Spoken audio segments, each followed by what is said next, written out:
Masarap sulitin ang malamig na panahon sa mga pasyalang malapit sa kalikasan. Isa na nga riyan ang kakaibang destinasyon sa Mendez, Cavite kung saan hindi lamang tanawin ang panalo, pati hayop, halaman at bungang gulay at prutas. Tiyak na masusulit mo. Silipin natin yan sa report ni Mika Hoson.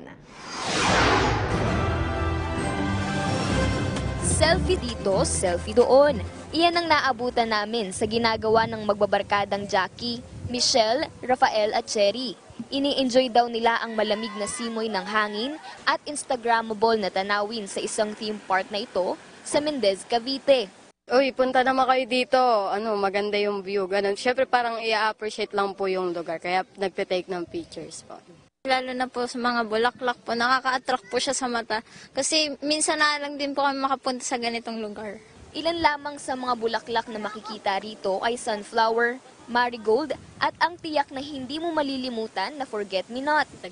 Yung mga ganito, hindi na rin masyado nagagalaan kasi nga doon na lang lagi sa mga restaurants napunta, mga mall, ganun.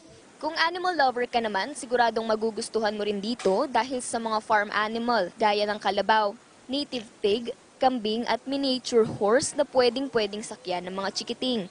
Kung pakikisalamuha naman sa mga animals ang hanap, bakit di subukan ang pagpapakain nitong friendly camel at mga cute na rabbit?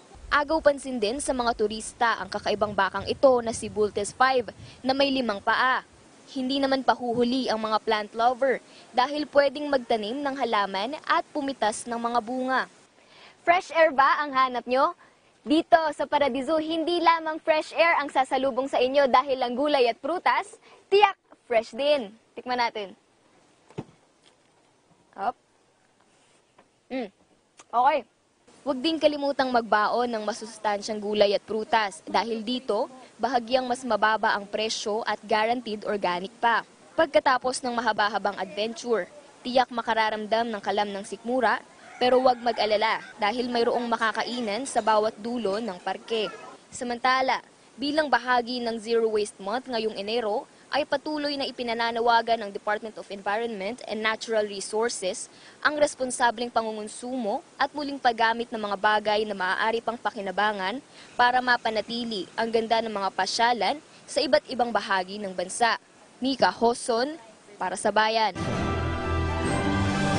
Sarap pala mag-react si Mika pag nasasarapan. Mm-hmm. Okay.